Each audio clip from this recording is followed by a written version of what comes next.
दुनिया की शांति दूत राजधानी माने जाने वाले कतर के दोहा में मंगलवार को इजराइल ने एक बड़ा हमला कर दिया, जिसमें टारगेट थे हमास की टॉप लीडरशिप। दोहा के आसमान में काले धुएं के बादल देखे गए और पूरे शहर में दहशत फैल गई।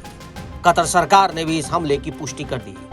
इजरायली एजेंसी शिन बेट द्वारा अंजाम दिए गए इस ऑपरेशन में हमास के 5 लोगों की मौत हो चुकी है और इसमें एक नाम बेहद चौंकाने वाला है।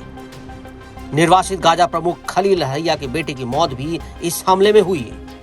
इजरायली प्रधानमंत्री बेंजामिन नेतन्याहू ने इस कार्रवाई को पूरी तरह इजरायली ऑपरेशन बताया और कहा कि हमने इसकी योजना बनाई है, इसे अंजाम दिया और इसकी पूरी जिम्मेदारी भी हमारी है।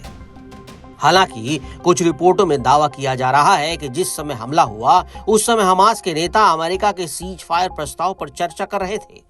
इजराइल की ओर से कहा गया कि ये बातचीत का हिस्सा नहीं थे और किसी भी वार्ताकार को नुकसान नहीं पहुंचा।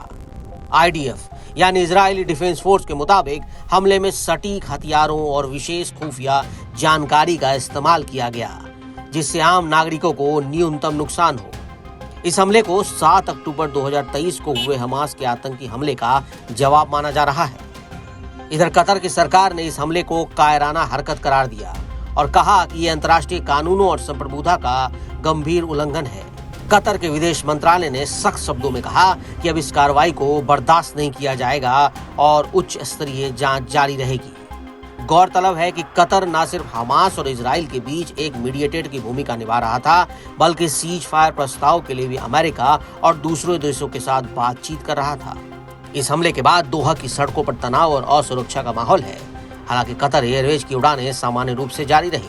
इजराइल ने साफ कर दिया है कि अब सिर्फ गाजा ही नहीं, हमास की मौजूदगी कहीं भी होगी उसे निशाना बनाया जाएगा।